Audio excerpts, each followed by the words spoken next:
Hello students and friends, कैसे हैं आप सब। मेरा नाम है राजन कुमार एंड आप देख रहे हैं राजन एकेडमी ऑफ एजुकेशन। आज के इस वीडियो में हम बात करने वाले हैं बजट के बारे में।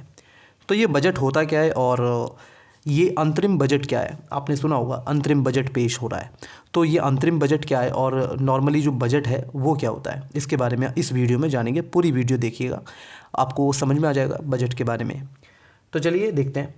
तो देखिए, जो भी एक ये होता है बजट होता है कि एक फाइनेंशियल प्लान होता है, ठीक, जिसमें जो भी आपके इनकम और एक्सपेंडिचर होने वाले भविष्य में, तो उसको दर्शाता है। सपोज़ कीजिए आपके पास 100 रुपये हैं और आप उन 100 रुपयों को कब खर्च करेंगे, कैसे खर्च करेंगे, उनसे क्या चीज़ें खरीदेंगे और आपके लिए ज़रूरी चीज़ें क्या होंगी उनमें, और किन किन चीज़ों को या कौन सी आपकी ज़रूरतें हैं उनको पूरा करने के लिए आप 100 रुपये खर्च करेंगे। आप उन 100 रुपये में से कुछ पैसा कहाँ खर्च कर सकते हैं जिससे आपको कुछ रिटर्न भी मिले। तो ये सारी चीज़ें सोचना और सारे एक प्लान तैयार करना, फाइनेंशियल प्लान तैयार करना उन 100 रुपयों के बारे में, यही एक बजट होता है। एग्जाम्पल के रूप में हमने समझा।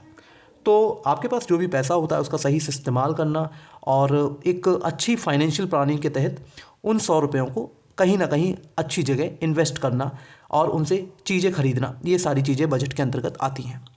अब सपोज़ कीजिए एक ऐसा फाइनेंशियल प्लान जो भविष्य में होने वाले खर्चे और इनकम को दर्शाता है, वो ही बजट कहलाता है। इससे हमें ये पता लगता है कि मान लीजिए भविष्य में हमें कितने फंड्स की ज़रूरत है, ठीक है, कितने फंड्स की ज़रूरत है। सपोज़ कीजिए आप कुछ भी ख़रीदना चाहते हैं तो आपको कुछ पैसों की ज़रूरत है, लेकिन आप क्या ख़रीदना चाहते हैं, आप पहले से ही ये अनुमान अगर आप लगा लेंगे कि आपको क्या चीज़ खरीदनी चाहिए, तो ये एक अच्छे बजट की निशानी है, क्योंकि आपको ऑलरेडी पता होगा कि आपकी ज़रूरतें क्या हैं।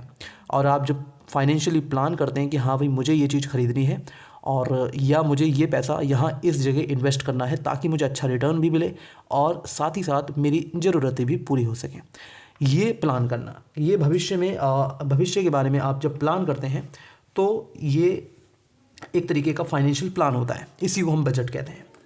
अगर बजट अच्छी तरीके से तैयार किया गया है तो हमें इसमें ये पता लग जाता है कि जो हमारी आय है, ठीक है, हमारी जो इनकम है और जो हमारा एक्सपेंडिचर है, ठीक है, वो कितना होगा। यानी कि हमें पहले से हमें पता होगा कि हम कहाँ इन्वेस्ट कर रहे हैं, कितनी हमारी ज़रूरतें हैं। ये सब चीज़ें अगर हमें ध्यान में हम रखकर एक मजबूत फाइनेंशियल प्लान बनाते हैं तो हमें ये पता रहता है, अच्छा बजट होने का ये एक निशानी होती है कि आपको ऑलरेडी पता होता है कि आपको किन जगहों पर इन्वेस्ट करना है, क्या आपको रिटर्न्स मिल सकते हैं, आपके लिए रिस्क क्या है। ये सारी चीज़ें एक अच्छे बजट में होती हैं, ठीक है। और अच्छी जगह निवेश करने और पैसे की बचत करने में भी आपको अच्छे बजट से जो है वो हेल्प मिलती है। अगर आपका बजट अच्छा है, आपका बजट प्लान अच्छा है, तो आप अपने पैसे भी अच्छे खासे बचा सकते हैं। इसी तरीके से कंट्री लेवल पे भी यही चीज़ें होती हैं। एक बजट तैयार किया जाता है और जो भी पैसा खर्च करती है सरकार भविष्य में, उसके लिए एक रूपरेखा तैयार करती है। उसे कहाँ पे पैसा खर्च करना है, कहाँ पे पैसा जो है बचत करनी है और किस फील्ड में कितना पैसा लगाना है, कहाँ इन्वेस्ट करना है, ये सारी चीज़ें एक मसौदा तैयार किया जाता है, एक फाइनेंशियल प्लान तैयार किया जाता है, उसी को बजट कहा जाता है। तो एग्जाम्पल मैंने 100 रुपये से आपको दिया था कि आपके पास 100 रुपये हैं तो आप उनको कैसे खर्च करेंगे, आपका बजट क्या होगा उन 100 रुपयों से, ठीक है। ये एक अच्छा एग्जाम्पल था। अब अंतरिम बजट के बारे में बात करेंगे, यानी कि आपने सुना होगा इंटरिम बजट, ठीक है। अंतरिम बजट क्या होता है, अंतरिम बजट क्या होता है। देखिए, अंतरिम बजट का मतलब है एक ऐसा बजट होता है ये जो चुनावी साल में पेश किया जाता है, यानी कि जिस वर्ष में चुनाव होने वाले होते हैं। जैसे सपोज़ कीजिए अभी फरवरी 2024 है, तो आने वाले समय में अभी फरवरी के बाद में चुनाव होंगे, ठीक है। अब जब ये चुनाव होंगे तो चुनाव से पहले जो बजट पेश किया जा रहा है इसको हम इंटरिम बजट कहते हैं, इंटरिम बजट, ठीक है। यानी कि अंतरिम बजट ये चुनावी साल में पेश किया जाता है, यानी कि जिस वर्ष चुनाव होता है। इस बजट में जो जब तक नई सरकार नहीं बनती, सपोज़ कीजिए अभी नई सरकार तो बन नहीं रही है, तो अभी जब भी नई सरकार बनेगी तब तक सरकार जो भी अभी वाली जो सरकार है, ठीक है, अब हो सकता है ये सरकार बने या कोई भी सरकार आए। एक एग्जाम्पल के तौर पे अभी मान के चलते हैं कि जो भी नई सरकार है अभी बनी नहीं है, तो नई सरकार बनने से पहले तक जो अभी से नई सरकार बनने तक जो भी खर्चे होते हैं, ठीक है, जो भी खर्चे सरकार करेगी, ठीक।